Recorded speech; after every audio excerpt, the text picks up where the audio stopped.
Everybody, welcome to the Wait, What Are We Talking About podcast, episode 89. My name is Bret, aka Enigma 911, and today I'm joined once again. However, it's not Ninja no more. He's got a new pep to his step. It's Kyle, aka Mr. K-Step. Kyle, how you doing today? I'm feeling great. Thanks for having me back. I'm happy that it's under my new moniker. And, I'm happy I found something that I'm proud of now. There you go. Because the other one, I was like, that's tied to like a throwaway 30 Rock joke that like doesn't fit me. I'm tired of people. I don't know if you're familiar with like football and like the football fandoms, but the New Orleans Saints always say "Who dat?" And I've always mistaken for like a Saints fan or somebody from New Orleans. So I'm happy that it's behind me and Mr. K-Step is more me. There you go. Good. Yeah, I'm happy for Mr. K-Step to make its debut right here. Where's the pyro? little wrestling. Oh my God, it's Mr. K-Step. Perfect. Well, I'm happy to have you on again, Kyle. It's always been a good chat with you, whether it's been wrestling or other stuff as we're going to chat about today. Viewers, remember, if you guys want to catch this podcast live, you can go over to twitch.tv/Enigma911 where it's up there every other Saturday at 8 p.m. Eastern, unless we pre-record or something changes. But if you can't catch it live, that's A-OK as well. You can go over to YouTube and SoundCloud the very next week, where it's posted out topic by topic and as one big video in MP3 for your amusement on the following Friday. Last but not least, #ad merch store and get all of your swag over there. T-shirts, cups, backpacks, and more. Rep the brand. Support us. It would be greatly appreciated. So, yes, I kind of just mentioned it. Kyle and I have talked a lot of wrestling in previous times that he's been on. So I kind of wanted to flip it a little bit, talk about something a little bit different. So for topic one, I kind of want to pick your brain, Kyle, about content creation, because you're kind of in a lot of different spectrums, kind of putting your talent out there. So I guess first things first, how did you get into content creation for yourself? What like interested you into getting started? So probably not like breaking news to anyone who's part of the KF community that has created content. But there's little known podcasts called Podcast Beyond back in the day. I stumbled across that, and I honestly, I swear, that was the first time I knew what a podcast was. Had no idea what it was. I lived like in a little bubble, didn't like whatever. And I found that just looking up for like collectibles from The Last of Us, like a walkthrough to try to find them all. Gotcha. And I stumbled on these guys talking PlayStation. I was like, whoa, this is a thing? I found people that also love PlayStation and love to talk about it. And so that's when I like found podcasts and listened to a bunch of other people and whatnot. But like creating my own stuff was not a thing for a very long time after that. It was not until I met more people in the community and realized that they enjoyed talking to me and hanging out. Because I'm growing up like in high school or not, I'm a very shy kid, like the type of shy where if I got called on to go read something in front of the class, like stand up in front of the class to read my paper, I legit cried in front because I was so nervous and I hated it. But yeah, it wasn't until I met more people in the community and my co-host now on the trophy room, we met at one of the Con NYC meetups that I was running, and a couple weeks we hit it off like instantly. Our chemistry was like instantly there, and a couple weeks later he hit up our Facebook group chat that we have with all like the New York area best friends, and he was like, my co-host is out for this weekly PlayStation show. Can anyone fill in? I was like, oh, I would always want to talk PlayStation. Yes, please, me. And then I thought I did okay on it. I can't listen to that episode now, Brian. I don't know if you ever go back and listen to the original ones you've done, but I'm sure it was awful. But then a few weeks later, I was going to PSX, and Joe was like, "Oh, we'll have you back on after that, so you can talk about what you've been playing, whatever." And then after that one, Joe was like, "You know what? I think we have something here. I'm gonna make you the permanent co-host because his co-host was moving on from doing it." And then it's been 3+ years of that. Wow. It's been, I don't know the time-wise, but like because of that, I gained confidence enough to start Best Friends Talk Funny, which was my one-on-one KF community podcast where I uplifted, or not uplifted, but like showed what the community was made of, the type of people that were in it. And then when it comes to 6-1, that's relatively new. Right. But we have 2 podcasts. There's a website that people write on. I don't write.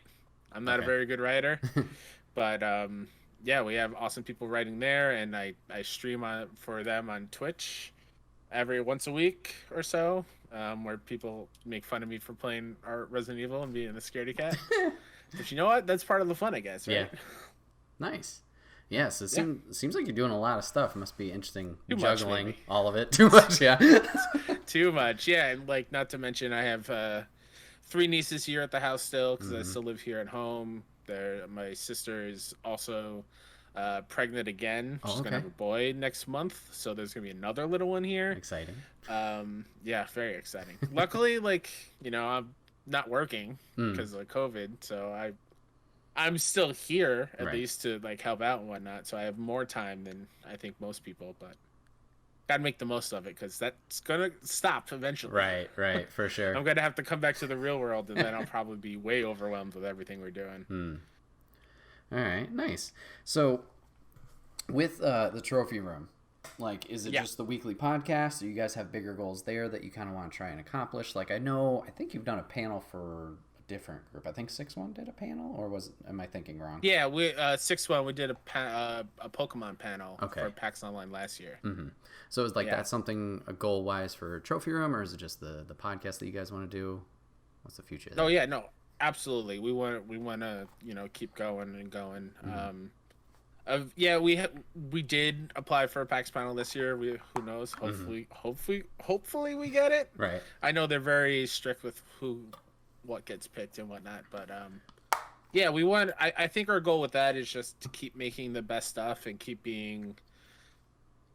spreading the word, and like ever since last summer-ish, our reviews, our listens are up like crazy. People are tuning in at like an all-time high, and we are blown away by that kind of support. That's amazing. So we want to keep that going up, and I think the next goal, if we don't get a PAX panel, or even if we do, the next goal is to be like actually working with PlayStation and getting those games early so we can preview them and be a little bit more in depth on that, and not wait for release day, and then buying it with our own money and rushing to play them and whatnot. Like that'd be a dream, is to get those big games early and then take our time with it and really enjoy it a little bit more. Not that I don't enjoy the games now, but I feel like a rush to get them done in the 3-4 days before we're recording it. Like it's a pretty quick turnaround. Gotcha. Awesome. Yeah.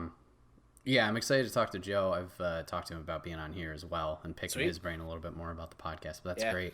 Yeah, Joe's been doing content stuff way longer than I have. Gotcha. Yeah, he had the PlayStation podcast for I think 10 or so episodes before I hopped on, but I think he was doing other like YouTube stuff even before then. So gotcha. He's been around for a while. Cool. The old man.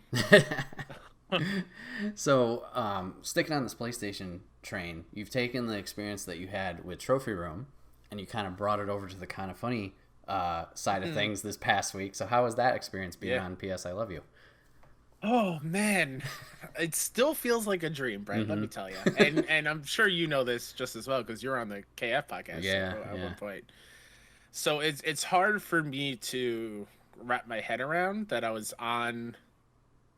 I was in an official video on a channel that I watch like almost every day. Right. And someplace I hope to one day call a place of employment. Like I would love to work at Kind of Funny one day. So to have that chance to be lucky enough for Greg Miller to be my Secret Santa and for him to be so gracious enough to give me that as a gift is mind-blowing to me, to trust me enough to go on his baby with blessing and not screw it up. Yeah, I had a great time on that. If you watch the video version, I think the first 20 or 30 minutes, I was like shaking real bad. I was real nervous. I didn't want to sound like an idiot. In fact, the one thing thinking back on it that I cringe is there was another Kyle that wrote in to the show. Oh, yeah. And Greg kicked it to me. So what? But like, I thought he was talking to the other Kyle that wrote in, through the the mic. So there was a good 5-second pause before I realized, oh no, me, this Kyle, I have to talk now. Gotcha. But like Greg and Blessing are amazing human beings, and Barrett too. He was fantastic, as somebody in the background. They do a great job of keeping people at ease and keeping them comfortable. And now that I had a taste, I want to keep going. Right. I want to go. I want to get back there. So it was amazing. Nice. Good. I'm glad it was a good experience. Yeah, I remember when I went out there, I was the same way of nerves, but I was lucky enough. I was at the studio all day because I talked to Kevin about that. I was like, hey, can I do that instead of the after stuff? And he's like, yeah, totally. Yeah. So like I had the whole day where I was like, that was the nerves, and especially as everybody's rolling in the morning, I'm like, oh God. Yeah. But as soon as the podcast started, I felt like that was the most I was myself, like the most comfortable. I was like, okay, I've done podcasts before with doing this, obviously. So I wish I did that more during the day because I was very quiet during the day. But yeah, I can imagine. Yeah, it's probably that thing of like, they're doing work. Right. I don't want to distract them. Exactly. And they have important things to do to keep this train rolling. I'll wait till I'm spoken to. Exactly. Yeah. Fly on the wall. Just be back there. Yeah. And like I'm sure it might have been a little bit different if like I was in studio with them doing the show. I feel like maybe I would have been a little bit more outspoken and talked to them a little bit more before or after. But because everything is virtual, like as soon as the post show was done, they had to bounce because they had other shows to do and meetings to take. So I was like, okay. Right. I mean, grateful. I thank them, but I would have loved to just sit down and pick the brain. Like, hey, Greg, how do I get in touch with PlayStation for the trophy room? Right. Like, that was something I wanted to ask, but I didn't want to push it because I knew they had to go. But yeah, amazing experience. Awesome. So switching over to 6-1 Indie, formerly Kind of Funny NYC.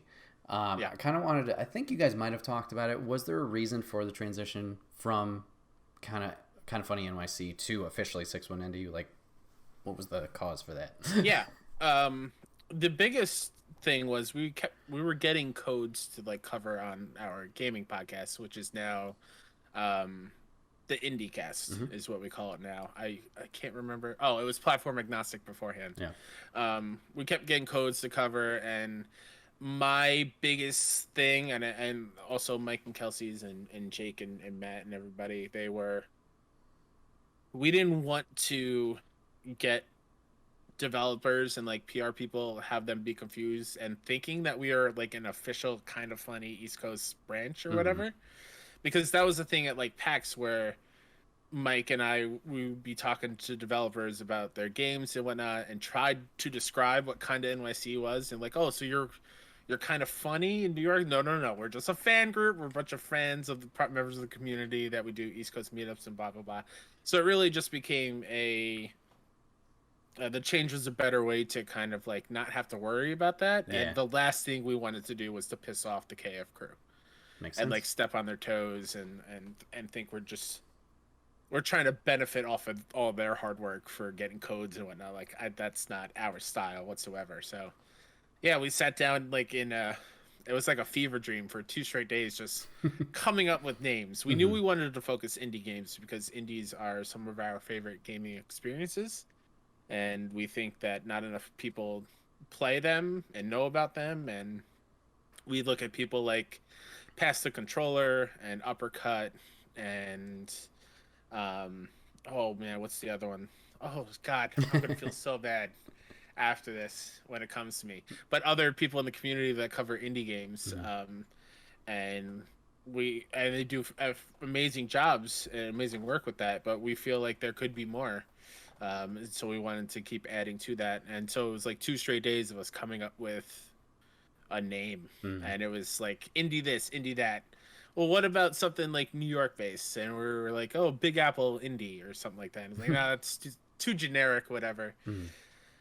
And then Mike looked up like secret places in New York City that not many people know about, and he stumbled across Track 61, which is an abandoned subway platform underneath, I think, Grand Central, where they used to secretly get important people out, like presidents and important dignitaries out of the city without being what's the word I'm looking for? Like Huddled flooded. upon Oh yeah. by like the Crowded. public or whatever. Crowded, thank you. Mm-hmm. And so we saw that. I was like, oh, that's pretty cool. Let's call it 6-1 Indie as a way for us to take those little known indies, like those secret indies, and bring them to the forefront of everyone's minds. Like, so we're like, oh, that's cool. And then we just ran with it. We probably should have. Looking back, we've rushed it a little too much. Okay. Because we dove in the deep end pretty quickly of like, all right, new website, new email addresses. Within like a week, 2 weeks. Like we could have waited maybe till New Year's to just rebrand everything, but it's running smoothly now. Good. I think. So yeah, definitely for sure. It seems like you guys got your, everything together. And I mean, obviously you got the kind of NYC like camaraderie from that, so it's just kind of flowing into this group. But yeah, it's been fun. With my work, I have a lot more time sitting around, so like I've been able to catch up on podcasts more, and like catching up on Dollar Slice and like the trophy room and stuff like that. It's been fun. Like, damn, sweet. I wish I was listening to this earlier. Like, it just seems like everybody's having a blast. So yeah, you have Dollar Slice and you have IndieCast with 6-1 Indie. 6-1 Indie. Yeah, that you're doing now. And you mentioned the streaming before. Is the streaming something you guys want to try and do more? Is that just kind of like an extra here, or? Yeah, we always want to do as much streaming as possible, but it's tough because I mean, like, just for me, I'm doing so much. It's hard to kind of, and this might sound like it's like in a bad way, but it's hard for me to put on a face. For streaming is so much like you need to have the energy and be there and be somewhat entertaining, right? So it does take a lot out of me. It's the same thing like with substitute teaching, which is what I went to school for. Of like you're pretty much performing all day, and so even with my nieces, like I'm with them all day helping with homework and like performing and acting like no, homework's not bad, homework's great. But inside I'm like, oh, I hate this. I want to go play a game. Right. So sometimes it's hard to kind of put on that face, and I never want to come on a stream and not be happy and be kind of sour and whatnot. So sometimes we take a break, but I thoroughly enjoy it. I love it, and I know Mike and Kelsey and everyone at 6-1 also loves it. So we got to find that balance, and of course, like. I'm going back to work this summer at summer camp. Okay, cool. So that's going to be 8-9 hours in the heat with 40 kids. I don't know how much streaming I'm going to get done during the summer, but we're going to try to work something out. Nice. Awesome. Yeah. Whenever I've tuned in, the streams have been fun, whether it was obviously last night with your charity stream. Yeah. Or there was one a while back. You guys are waiting for a big Kojima announcement and we're playing Fall Guys. It was fun, just hanging out. So good. That was so good. Yeah, I forget. Well, it was the year anniversary of Death Stranding or something? Something like that, yeah. Or like Kojima Day, whatever. Yeah. And Kojima was teasing like 5 announcements, and every hour he would drop something. But the first one was, we'll see you in an hour for another announcements. And me and Mike were like, oh my God. All right, let's just play Fall Guys and see this through, because there might be a Death Stranding PS5 port. Like, that'd be amazing. But nope, it was a t-shirt. It was a behind-the-scenes look at him getting his award statues. I'm like, okay. Yeah. Wow. Waste of time. But Fall Guys is fun. So. Yeah, it was a fun time. Yeah. And then you guys have also done some Extra Life streams that have been very successful. So what's that been like, doing the Extra Life streams? Easily my favorite stuff I've ever done because of the money raised for a good cause. Those have been fantastic. Last year was a little bit tough just because it was the first time of us doing it remotely. Yeah. And then, at least personally, it didn't feel quite the same. Still raised a bunch of money, which was amazing. But it's I enjoy goofing around with these morons with me and just raising money and playing games to raise money for a good cause, because I used to do those by myself before I got like super involved into the community. And I remember, I think it was my second year I was playing and I actually fell asleep on the couch. Oh, okay, yep. I didn't have a camera or anything, so nobody knew. Uh-huh. But the stream just kept running. I was like, "Oh man, this is an embarrassment."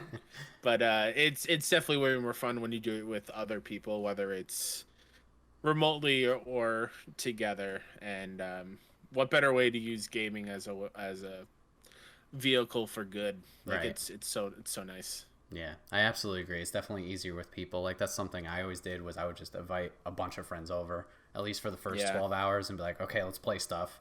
And then I can kind Yeah. of take the back seat of like, I don't have to be in the forefront right now because I got the back half 12 hours. And I'm like, all right, that's the time I Yeah. got to focus. And then, Yeah. this last year was definitely a change. Luckily, I had Kate helping me out. So it was us two.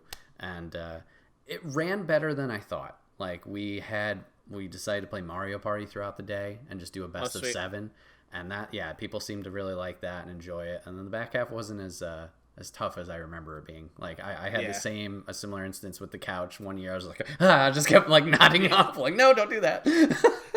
The first year we did it in person, we went to our friend's John's house in Pennsylvania, Okay. and we were in his basement, and everyone fell asleep around us except for Mike and I. And I remember playing Tetris Effect Ooh, okay. at like 4 in the morning Mm-hmm. and nailing it. Nice. In my sleep deprived state and nailing it. And I remember Mike being next to me be like, Kyle, oh my God, this is the best I've ever seen anyone play Tetris. How are you doing this? And I just look over like, what? I don't know what's happening. Yeah, those are always good. I could never get a full night's sleep though before an extra life stream. Oh, So just it all the always is excitement. like the excitement, or we're up way too late making sure everything runs good. Yep. And runs perfectly, so we don't have to worry about that in the morning. Mm-hmm. So like the last 3 extra lives that we've done, I think I've had a total maybe 4 hours sleep each one. Oh, Jesus, And okay. then stay up for 24 hours. It's not good on the mental and physical health, let me tell you. Right. Yeah. Well, awesome. I'm glad like everything's running well for you. Hopefully with the summertime, like you mentioned, the summer camp, things can still run smoothly. It's not too stressful. And heading into hopefully this year, hopefully Extra Life's a little bit more normal and you can get back to the full swing of those things. I hope so. Yeah. Nice. But yeah, guys, go check out 61 Indie. They're around. I'll put everything in the info down below in the edit. 61 Indie. Go check out Trophy Room and go check out Kyle on Twitter. His thing's right there. So everything's there. It's me. All right. So that's topic 1. So we're going to move on to topic 2. Kyle, what is your topic today?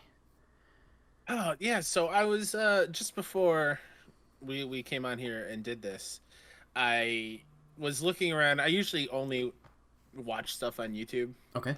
Like when it comes to if I sit down and I need to be entertained, I either watch like old Critical Role episodes or old kind of funny stuff, or I'm a big fan of watching like stupid stuff, Smosh. Uh-huh. The Smosh channel, which is definitely out of my demographic. I think I'm too old for Smosh, but I still watch it whenever it comes out. I hear you. But I hopped on HBO Max because I remembered our friend Harry, who also writes over at 61 Indie, mentioned the show The Nevers Okay. on HBO Max, and he put it as a Victorian England steampunk X-Men type of show. Okay. And I was like, "Ooh, that's intriguing," and I absolutely loved that first episode. Okay. So my question to you is, what kind of like already established IP, like whether it be like a superhero, a video game, or something, would you like to see another show take a stab at like that kind of content?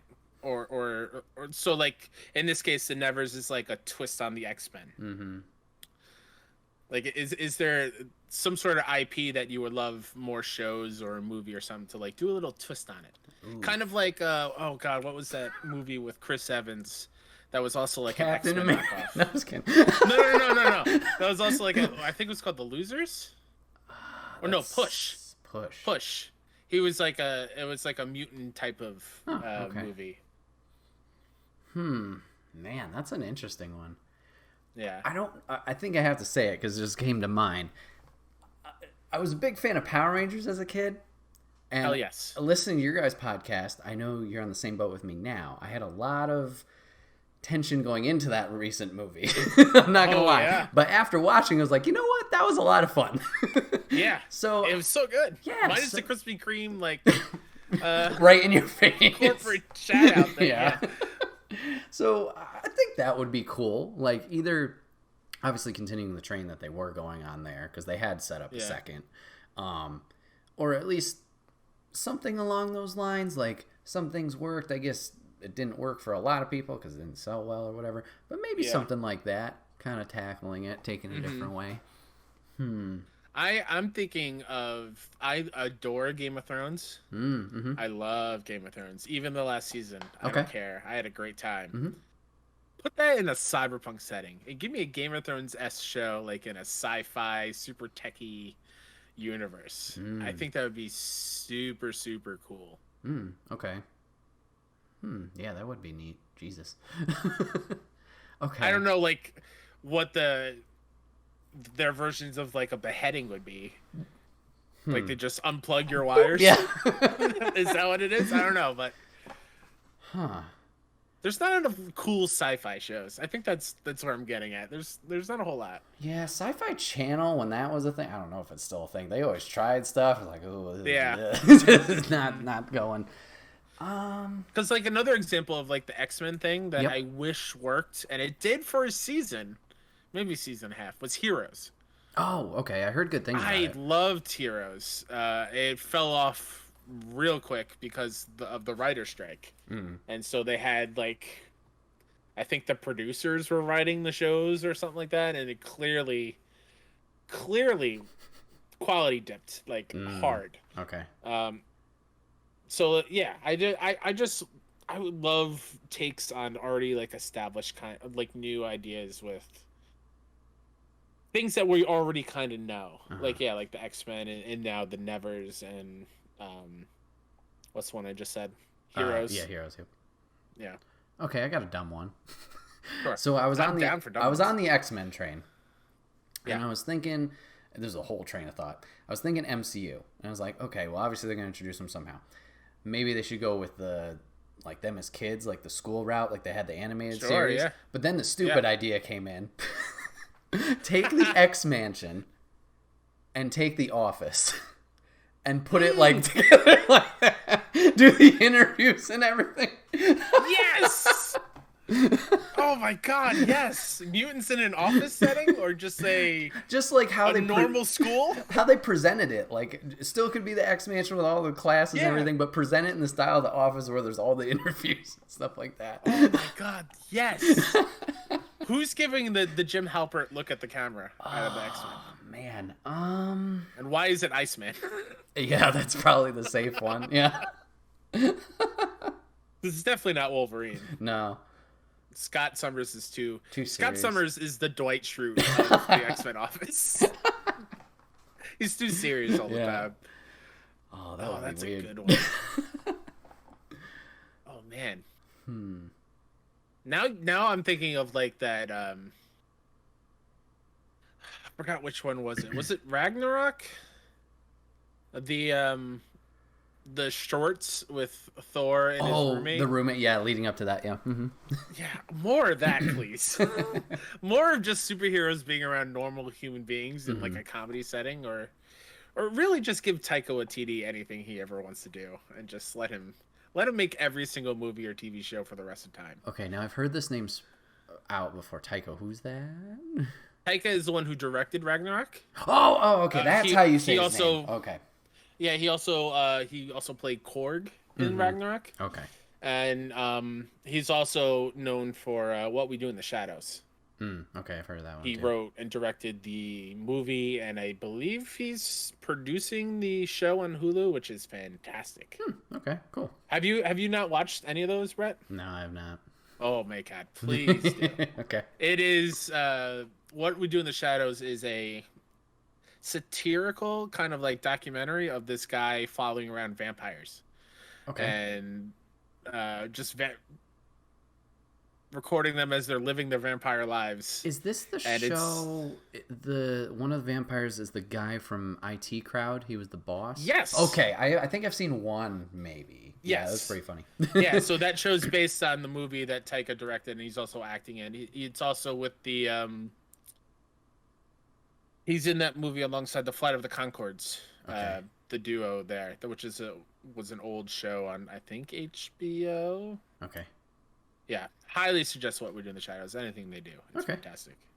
Yeah. All right, I'll have to poke around that. I'm trying to think of something else that could be a weird or interesting crossover change. Yeah. Like a post-apocalyptic world with like the Care Bears in it. Oh God! Like Chernobyl with Care Bears. Something cute and cuddly in a dire world. Jesus. Oh, those poor bears.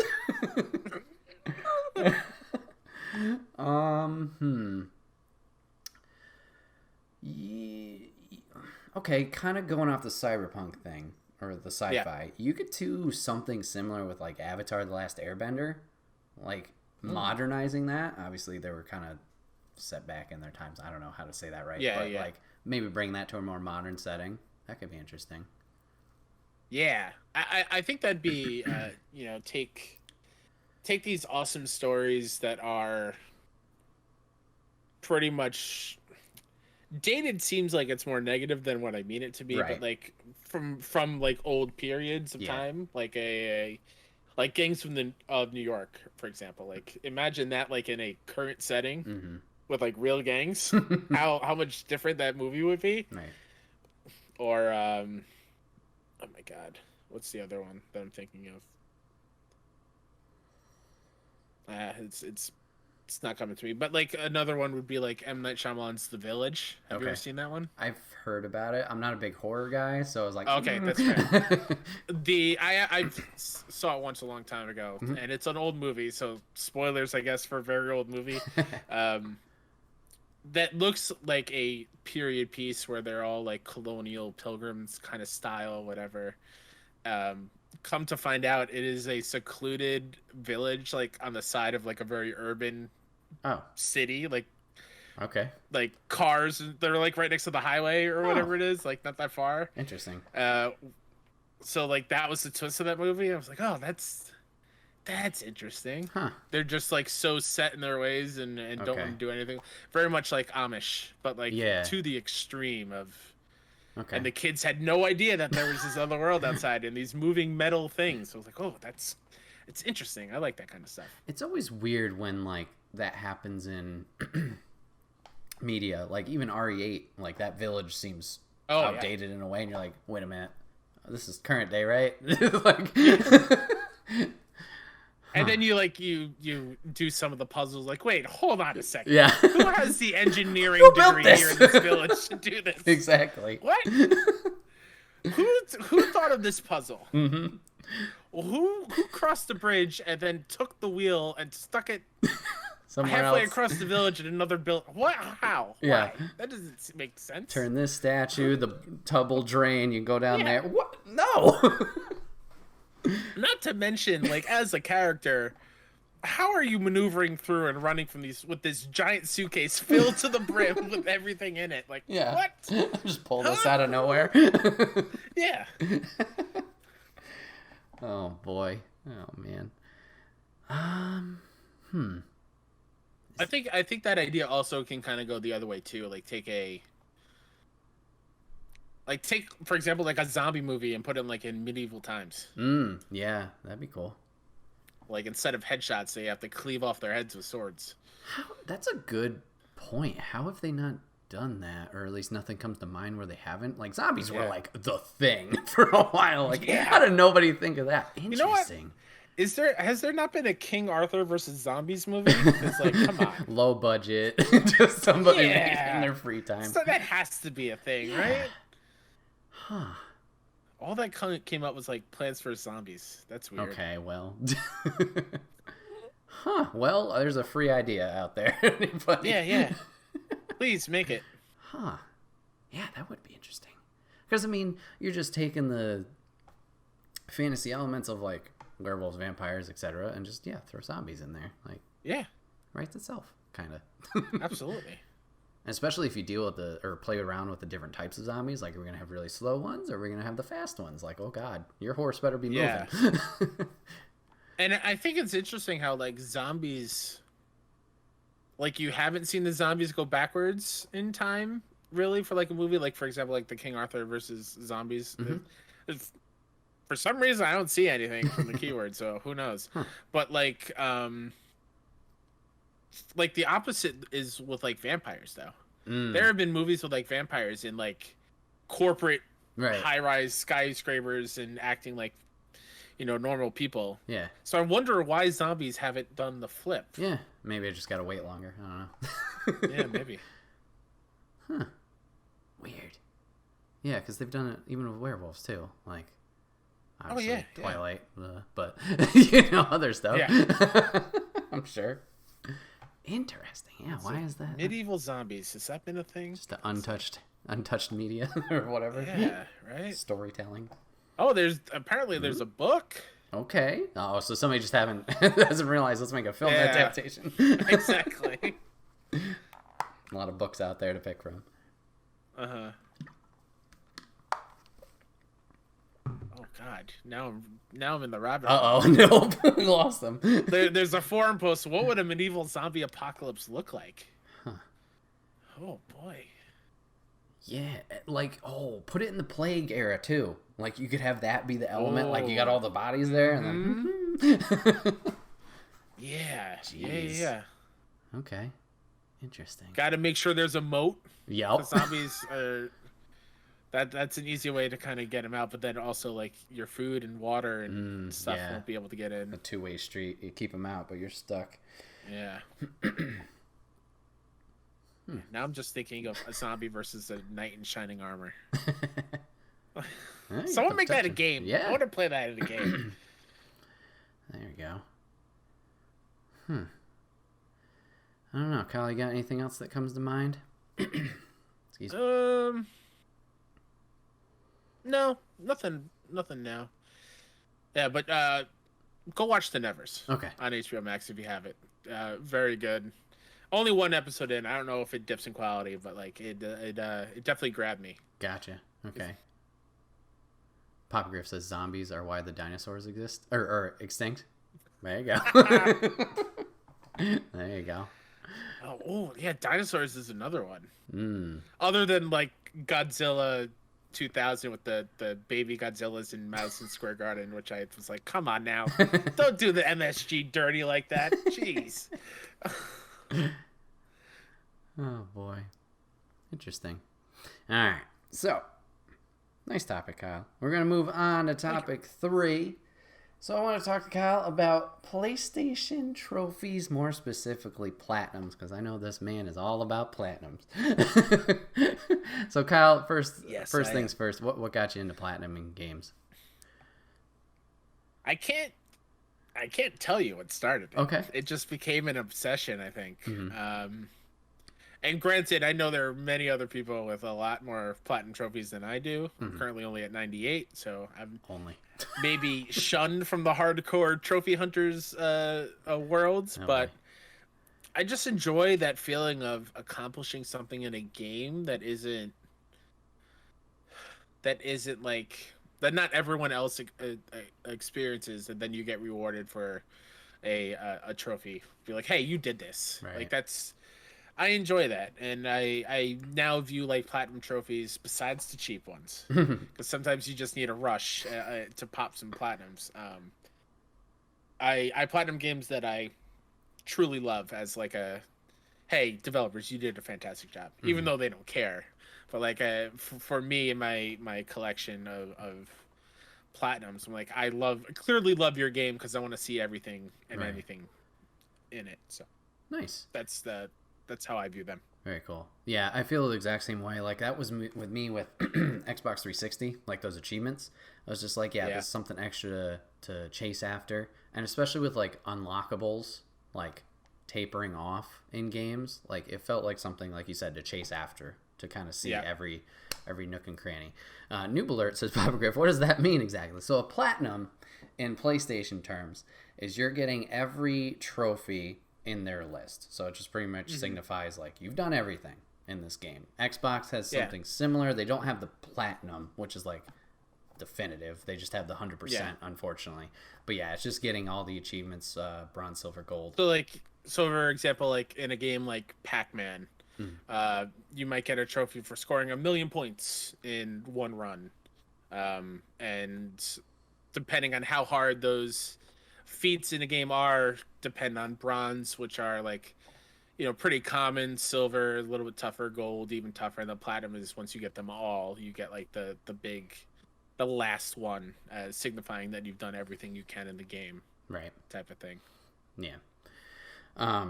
So yeah, I totally get the rush of chasing it and stuff like that. Has it always been the PlayStation side of things for you, or have you been that same way with achievements on Xbox? I know Nintendo doesn't have anything, sadly, but I know, and that's why I don't play my Switch as often as it probably should. I have not owned an Xbox until I owned an Xbox One a couple years ago, very briefly. Okay. So I've been PlayStation my entire life, ever since I got one. Gotcha.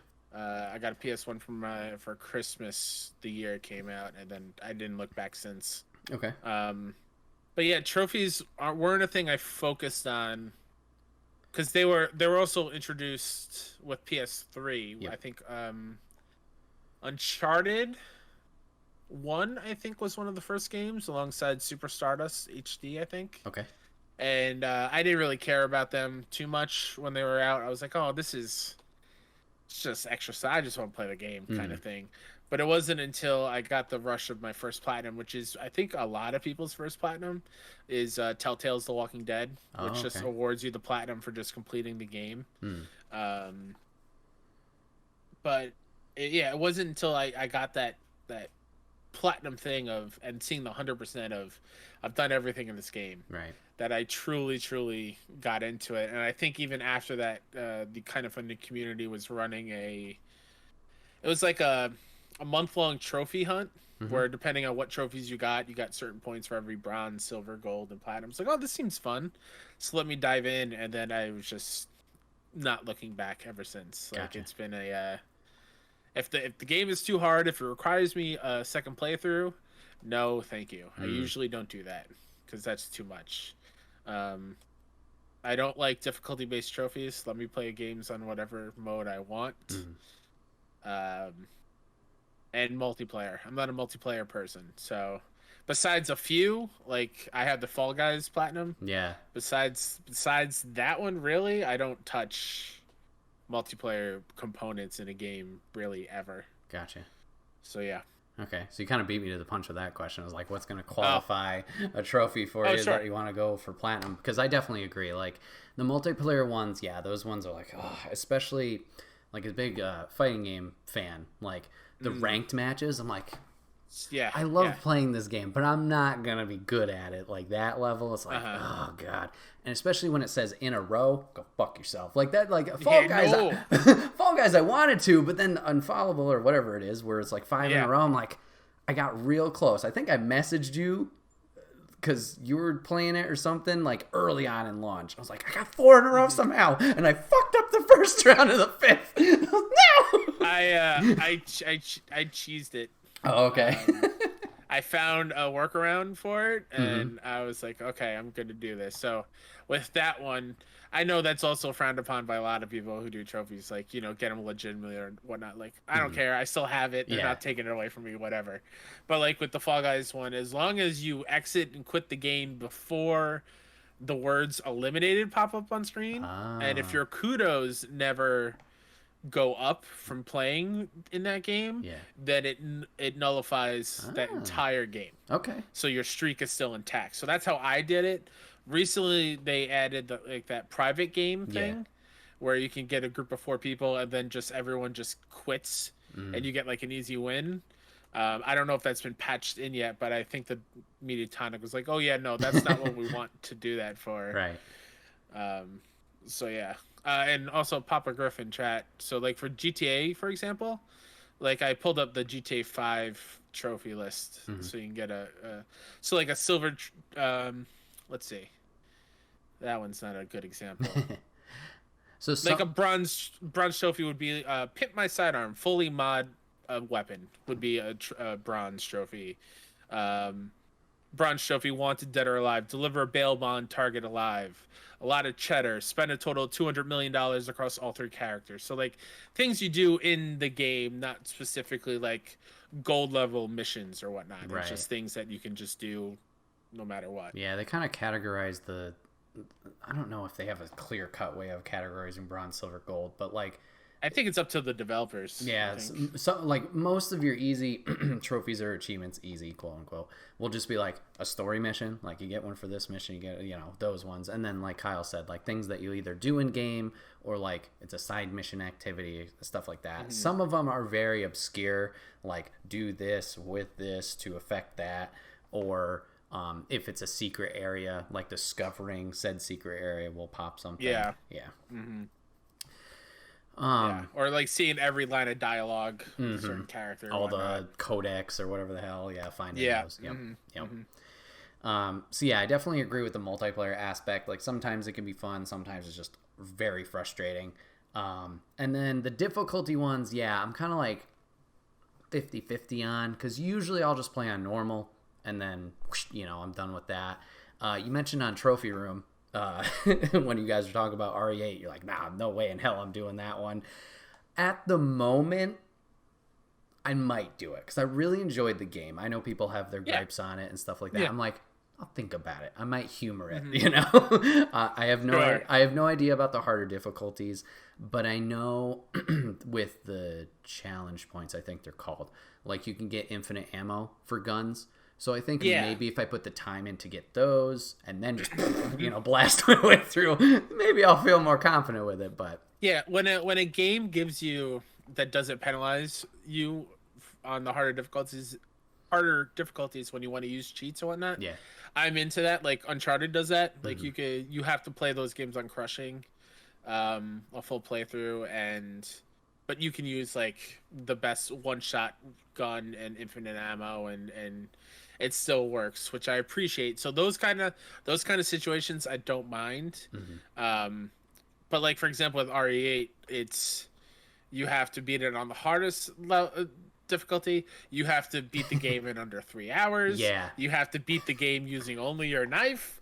I'm like, all right, well that's 3 playthroughs right there. Yeah. I don't know if I can play this game three times or whatever. Yeah. But when it comes to like hard mode stuff, sometimes I do, like I said, I want to show how much I love the game, so I will do the hard mode. So like I've beaten Last of Us 1 on grounded difficulty for the grounded trophies. I love that. I think that is the definitive way to play that game because it feels real. Like the materials and the items are very hard to find and come about. So like I feel like that's like my issue with like RE8, for example. There's so much ammo on normal difficulty. Like I don't feel rushed or worried. Right.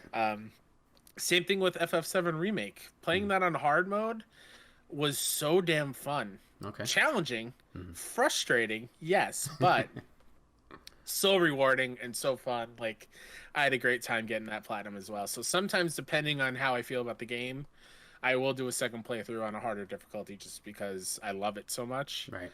But yeah, when you're throwing RE Village and like, play this game 4 times, each for a different trophy. Nah, I'm good. Yeah.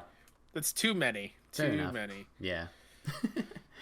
Let's see. Popgraph. Some of the mission ratings are ridiculous hard, at least for me. Like no damage to car, kill enemies, all headshots. Yeah, I think with GTA they have specific ratings for their individual missions. I don't remember if there's an achievement for like get gold status on all of them, but yeah, there might be. But yeah, those are like just individual stuff, not necessarily trophy based. But yeah, those can definitely be difficult. I remember tackling. Yeah, but then on the opposite side of things with like the cheat platinums, the easy platinums. Thank you, Greg Miller, for being a champion of these. Sometimes you find a game that you can get in like 5 minutes, and it's really just playing the game, and they pop very quickly. There was one that I tweeted at him, I think earlier this year, and he did it live on KFGD. I think. Nice. it's basically a visual novel, Mm-hmm. but in the settings you can go to like auto skip dialogue, uh, text speed like times 5, and just press play and let the game run. Oh, okay. You don't have. There's no more inputs. You got. Let me see. How long did that take me? I believe it was under a minute 30. Jesus. 2 minutes 1 second Nice. is how I got that platinum in, and it's just like, yeah, just go. Right. So yeah, am I paying for platinums? Absolutely, I am. But like I said, you need that rush of adrenaline every once in a while, and that's when and developers that know this make a ton of money because of it. Like Radalika Games is a developer that makes these small, retro simple games that you can platinum in under an hour, and they pump them out because they make a ton of money with trophy hunters and whatnot. So Yeah. it's well worth it. Nice. So Kyle, I know you got your list pulled up. How many platinums do you have? You said you have 98, 98. 98, and 100 is going to be hopefully Ratchet and Clank Rift Apart. It was going to be Ratchet. Returnal is going to be 99. But this new game, Aerial Knights Never Yield, came out, and that's a very easy plat. And I'm thinking I'll just pop that for 99, and Returnal will be 100. Okay. I want it to be a Sony exclusive as like the milestone. Gotcha. Because my biggest regret is not noting what the milestones are. So like when you're on PSN profiles, it gives you like your milestones for latest trophy, your 7,000th trophy, like certain milestones of platinums, and I'm like, ooh, some of these I wish were not on my I wish were not on here. Gotcha. Like for which one do I really hate seeing? Like my 35th 100th trophy was a WWE 2K17 trophy. Hey. Like, ugh, get out of here with that. Ugh. My fastest platinum is the game I just talked about. My 6,000th trophy was a Christmas Break, which is a brick breaker game that another easy platinum. My 75th platinum is a Bible game called Racing Breakthrough Gaming Arcade, where once you fail, it throws a Bible verse at you. Like, here, go read this. Okay. Like, nah, I'm good.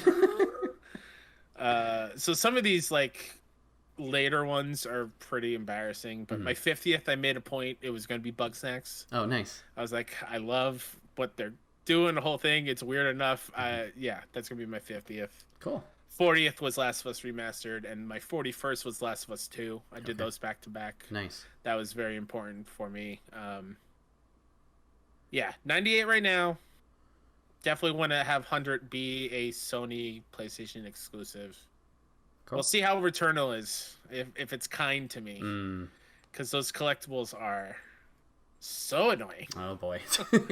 So annoying, yeah. Gotcha. So out of the 98 that you've gotten so far, do you have a favorite? Ooh. Or at least most proud of, maybe? I mean, the Fall Guy one is pretty good. Man. Yeah, there are a couple within the past year or so that I'm really proud of.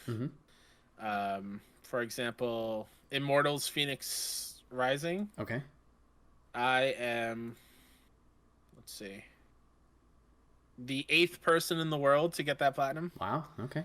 So stuff like that. MLB The Show. I'm also this year's. I'm also in the top 10. Nice. There's an indie game called Foregone, which we got as a coverage game with 6-1 Indie. I am number 1 in the world on platinums, and Mike is number 2. Nice. So that is super, super cool. Yeah, it's a nice little extra thing that games are doing that I fully appreciate. There are definitely some that I'm like, oh, it wasn't worth the trouble. Because I took too long. Gotcha. Like Fall Guys, I literally, my blood pressure was going through the roof, right? Uh-huh. I was like, Kyle, stop. You're going to give yourself a heart attack or a stroke. Oh, boy. I was yelling at the TV. And even like some of these cheap ones are like, oh, this game sucked. Uh-huh.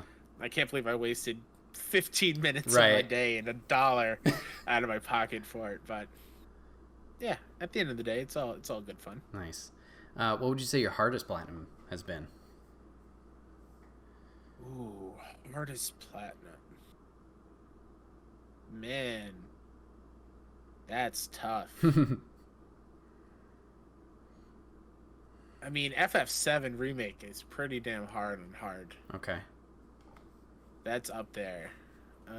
That's what I've thought about getting, but I need to beat the game first to even start there before I get to that point. Yeah, like, don't get ahead of yourself. The thing with that hard mode is you can't use items. Oh, shit. Okay. There's no items, so it's you have to just restore your MP by sitting at benches and restoring them that way. In addition to beating there's a combat simulator later on in the game. You have to beat the hardest challenge on hard, and it's basically fighting all the summons back to back without healing. Yikes. That took me two nights because it was a lot. So that was pretty damn hard. Last of Us Remastered was a very long time because you have to play factions multiplayer mode for it. Yep. And again, another multiplayer component in a game that usually I'm like, nah, it's not my thing. Factions is so my jam because it's not reliant on skill. Like, you get rewarded no matter what you do in a match. Oh, good. And it's got this metagame thing where if you collect enough supplies in a match, you bring it back to your settlement, and all you have to do is make sure at least there's one person alive in your settlement. Okay. So as long as you're doing that, you're good. You just have to survive 40 days, I think it is. Okay. Which every day is 3 matches or something like that. Oh, wow. Okay. Yeah, the metagame that Naughty Dog put in there was really, really, really cool. Let's see, what's another hard one? I'm just scrolling through to see. Control is a fun one. Control's awesome. Yeah, I've heard good that things one about twice. Oh, with the PS5 and PS4, yeah. Guacamelee 2 is kind of hard. Yeah, I did the first one. I haven't done the second one yet. Second one, I forgot what the twist on it is, why it was so... I know you got. Oh, it's just hard mode. Yeah, I think I started it and then I got frustrated at a point. Like, I gotta put this down. I haven't gone back. Yeah, it's definitely a lot harder on hard mode. Let's see, Uncharted 4 took me 4 years to get. Wow. Okay. Because that is I recently just got that one too. There's a trophy where you have to beat the game in under 6 hours, and I attempted it 3 or 4 times. Okay. The first time, I missed by like 45 minutes. So I was like, all right, I'll wait a bit. I'll try again. Yeah. The second time, I missed it by 5 minutes. Oh. The third time, I missed it by 1 minute and 45 seconds because I missed the jump. I missed the rope swing. I was like, damn it. So I did it on stream, I think late last year. And I was very nervous. I'm like, come on, please. I don't want to. I love Uncharted 4. Don't make me hate you. Yeah. let me get this. And I had like an hour to spare. I like rushed through that thing so quickly. So that one is super difficult, especially if you're trying to do it without any cheats. Right. Like Godspeed if you want to do that, but I don't know why. Man, I had a big drought for a little bit here. Celeste, I had the platinum in Celeste. It's not really that hard if you turn on assist mode. Okay. Assist mode, you can just do unlimited boosts. Oh, okay. And invincible mode, and you can just boost around and get anything you missed. I beat that game legitimately though before I did it. Yep. Just so everyone knows. Don't come at me that I cheated out of that game. Rocket League was fun. Oh god, not you have that hard. one? Jesus. That's not too bad. No? It's just like you just have to play a lot. Gotcha. For that one. Resogun was fun. I'm realizing now that there's not too many hard ones on my list. I stay far away. Oh, Batman Arkham Knight. Oh, yeah. Was sneakily hard. Yeah, the challenges are... I think there was one where you have to do every single combat move in one combo. That's in all of them. And I'm like, no. Yeah. And so for that one, what I had to do is write the command prompts on a piece of paper and tape it on the wall next to my TV. And I'm like, okay, step 1 is this. Then I'm going into this. And it took me like a couple hours, but all I did was stare at that paper. Like I didn't look at the TV, and I finally was able to do it. But yeah, that one's annoying. Yeah. Yeah, those are games that I want to, because I love those games so much. I have them on Xbox. I would like to 100% them, but yeah, it's that specific trophy. All of them have it, and then the challenge modes, the stealth I do fine with, but it's always those combat ones. I'm like, oh. Yeah, I'm actually better at combat than I am with like the Predator missions. Oh, okay. I can't sit still and be patient Gotcha. as Batman. I just want to crush skulls. Fair enough. Yeah, that was always something fun for me, just to be like, okay, like go through it. What didn't work? Oh, okay. Get this guy instead. Go here. So that was always a fun puzzle to do. But once I get it, because I will get it, Returnal will be my hardest platinum. Okay. Just because playing through that game is very tough. I've heard. Just normally. Gotcha. So, yeah, once that's mine, that will be my hardest one. Nice. Yeah. Is there any game that you've played that you would want to go back and maybe try and get the platinum for? Because platinums weren't my thing originally, just because I was on that Xbox side of things, and I transferred over to PlayStation. But like games that like were remasters that I played on PS2, like for example the Sly Cooper series, like I just had a blast going back and playing those and platinum those. I haven't Ratchet & Clank, I got the first one along with the PS4 one. I think Jak and Daxter 1 I hadn't played 2 and 3. I still haven't. I don't know if that's going to be my cup of tea.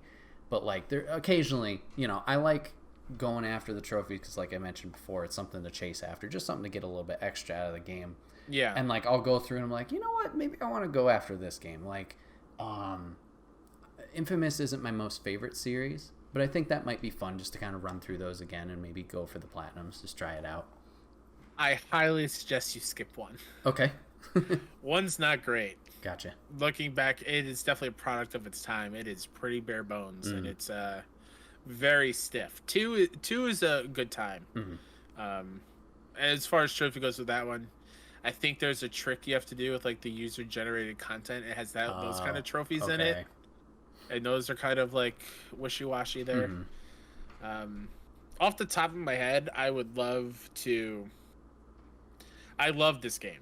I never platinumed it though, just because it was one of those things because of like Trophy Room. We didn't get it early, so I wanted to speed through it so we can talk about it. Yep. Death Stranding. Oh, okay. I'm gonna go back and get the platinum of Death Stranding. I love that game, but it's just there's something calling to me like, Kyle, you have to finish it. Gotcha. You're so close too. All you have to do is just deliver things. Like you can do it. Yeah. So that one's definitely calling my name a little bit. And also a huge gap in my PlayStation gaming is Metal Gear Solid. Hey, same here. So like I would love to add those trophies to my list. Those games I've heard are amazing, all in their own right. I think I tried to play Metal Gear Solid 3 Snake Eater, and I didn't like how real like the mechanics were. Like you have to eat to like keep up, like make sure you're energized or whatever. I was like, stop it. It's a video game. Let me try to be sneaky and not have to worry about eating. Yeah. Because I don't like life sim kind of games type of stuff. So Fair. Metal Gear Solid's definitely something that I would love to add to the list. But all the exclusives that I truly love, I already have. So there's nothing that's like jumping out at me like a huge miss. Gotcha. Except for like the Resistance back in the day. Okay. I don't have any of those. Okay. Which is a bummer, but I don't know how I'll ever be able to get those because the servers are shut off for 1 and 2. So. Right. Oh well. Yeah, you look at a game, you're like, oh, I want to do that, and then you're like, oh, wait a minute. Yeah. Like that's the problem with the multiplayer one sometimes too. You're like, oh, well, shit, this is however long later. Who's playing it? Yep. And are they even running? It's like, oh, damn. Yep. Like Arkham Origins, I think is one that I'll never get because it has a multiplayer component. Oh yeah. And I think those servers are down, so I will never be able Probably. to get that platinum. Dang, that was a fun multiplayer too, if I remember right. Yeah, it was like Joker's henchman versus Bane's, and then there was a Batman and Oh, yeah. Robin team. Yeah. Mhm. Good times. Good times. Yeah. Nice. Very cool. Very cool. Yeah, platinums are fun to get, fun to chase after. I think I have 23 at the moment. I don't know Nice. if I'll ever like chase all like a lot, but yeah, just something fun to, like I said, get extra, and especially if you really love the game, just play it all the way through. So. Very Take my cool. advice though. Make number 25 an important one. Okay. So because it's going to be your milestone forever. All right, 25, an important one. All right. Yeah, I don't think I'm really close to anything. I just got Dragon Ball Z Kakarot. That was 23. And that was a fun one. Ooh. So, Nice. yeah, I'll have to think about it. Nice. All right, everybody. This has been another episode of the Wait, What Are We Talking About podcast. My name is Bret, a.k.a. Enigma911, and today I was joined once again by Kyle, a.k.a. Mr. K-Step. Kyle, thanks for hopping on, man. I appreciate it.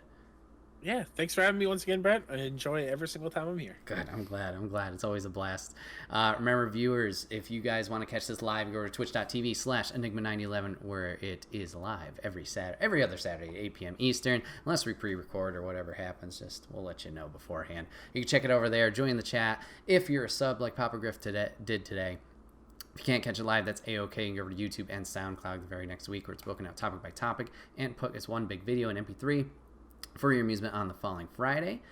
Last but not least, hashtag ad. You can get all of your merch over on the merch store. You get all your swag over there, t-shirts, cups, backpacks, and more. Rep the brand, support us. It'd be greatly appreciated. You can check out Kyle at numerous different places. You can go check him out on PS I Love You on Kind of Funny. You can go check him out on The Trophy Room with Mr. Badbit over there. You can check him out on 61 Indie. You got Dollar Slice Podcast, you got IndieCast. And you can go check it out over on twitch.tv/61indie, where he's getting spooked by Resident Evil 2 like I was. Yeah. Getting chased by a big man in a house. Mm-hmm. Should be a good time. Kyle, thank you for hopping on once again, man. I appreciate it. Thank you. Viewers, listeners, watchers, thank you guys for hanging out, and we will see you guys on the next one.